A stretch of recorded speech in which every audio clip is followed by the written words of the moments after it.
Hello, it's Monday, September 10th, 2007. This is Brian Shannon speaking from Alpha Trends. And the market's closed. The spiders finished with a loss of 43 cents. That's about 0.8%. And looking at the daily time frame, we've had this potential for a turnaround within an overall downtrending market based on that inverted head and shoulders pattern that I mentioned last 3 weeks or so, 2 weeks ago. And last week we saw that pattern fail.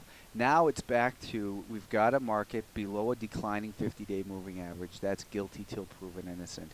This market tried to recover right in here, and a lot of times from failed moves come fast moves. So I think there's a lot of reason for concern. I don't think that we're going to melt down here, but then again we could. So I think you have to be very careful in this environment.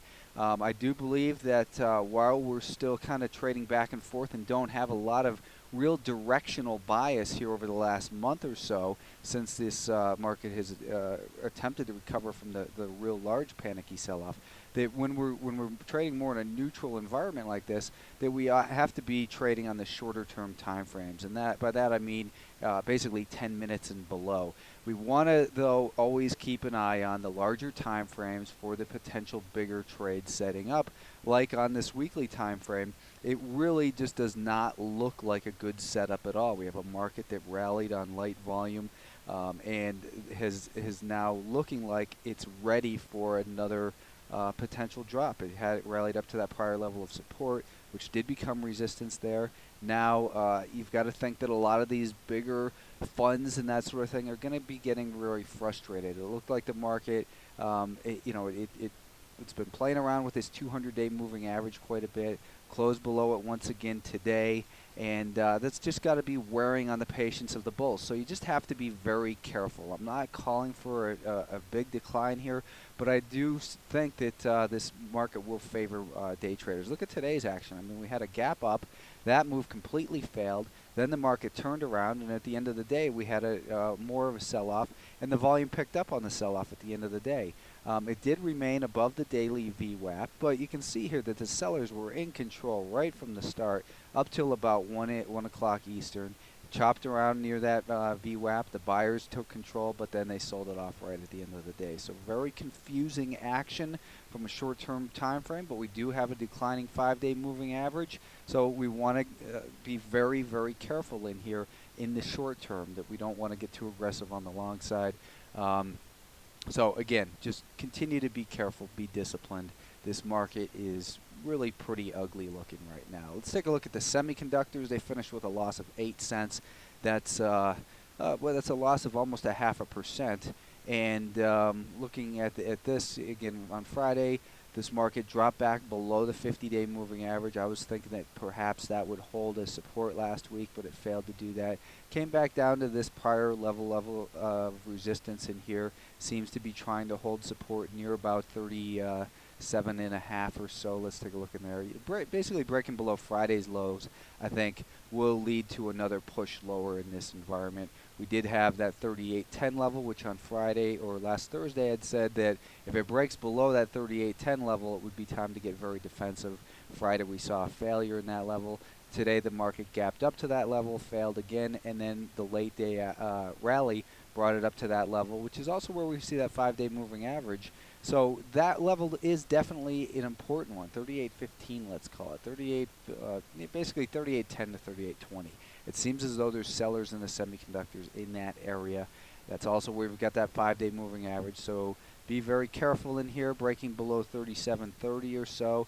I think we're going to get another push lower that might see us test down near these 36.25 area or so, and that would bring us down towards that 200-day moving average in the lows from August 28th, I think was this date right here. So a lot of reasons to still be concerned in here as well. So continue to just be very defensive overall. The IWM, again, we've seen this $80.20, $80.30 level, which is now where we've got that 200-day moving average and a declining 50-day moving average. We've seen that level acting as resistance over the last 4 weeks. You can see right in here. And it seems like it's pushing lower once again. We had that big volume breakdown, and then we saw on the rally attempt in here that the market rallied on lighter volume relative to that advance. So It's telling us that the buyers just aren't stepping up to save the day. This prior level of support acting as resistance. It's just really very it's a good looking market if you're short, basically. Let's put it that way. The 10-minute time frame, we've got a declining 5-day moving average. We've got a series of lower highs and lower lows in here. Market tried to recover, came back up to the lows from Friday afternoon and got rejected there. Same thing that we saw in the semiconductors, which is, or I'm sorry, the SPY, because we did get heavier volume in there. You can't really tell as much. You can see the density of the volume is higher, but we had that one big volume bar here that kind of skewed it earlier in the day, so it makes it hard for that comparison. But the market is remaining very vulnerable. It appears as though we've got, particularly the 78 area seems like it had been prior support and then acted as resistance in here, kind of just moving back and forth. It's going to have to get at least above 78 before you can begin to think that this market has a chance to recover. And even getting back above 78, that would only give us a reason to believe that maybe that $80 level would be tested once again. Not necessarily that we're going to recover, but there's nothing on this chart that really looks bullish to me. We've got a declining 50-day moving average at 10 days, about to come back down through the 20. We've got increasing volume on the declines, so be very careful. If you're still heavily long, then you got to re-examine why you're involved in the market, because the market is sending very clear signals, very clear messages that there's trouble here, and you've got to be listening to the market, not to the news, but listen to the market, and that's where you're going to get your best directional bias from. The weekly time frame for the Qs we're seeing here, it still continues to be the best overall, but that's just on a relative basis. It's still not looking that great. We can look at this, the neckline I've been drawing, we'll keep it consistent, has looked at like this. So it's still holding above that neckline, but we're closing back, near that 50-day moving average, below that 50-day moving average. The bigger volumes coming in on the downside. So it looked like a recovery last week. It looks like that recovery has now failed to hold. We've got to look at the short-term time frame and take our direction from that. And again, that's where you want to be doing in this market. When the overall picture is as mixed as it is on the larger time frames, it means basically get your direction from the shorter term time frames. There's terrific opportunities long and short if you're looking at the right stocks. The 5-day moving average is declining in the Qs. That tells us burden of proof is on the buyers on this time frame.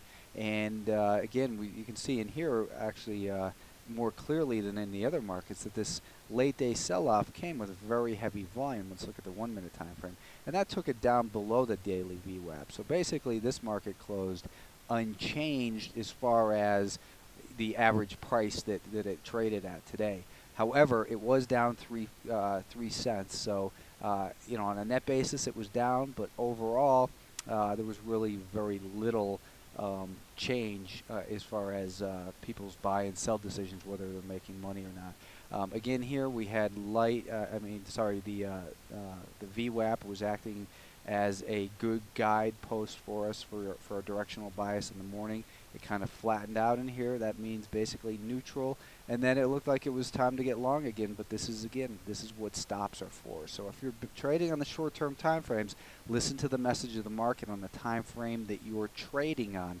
Don't necessarily justify a position because of what it might look like on the daily time frame. With this type of volatility, you have to keep your trades shorter term.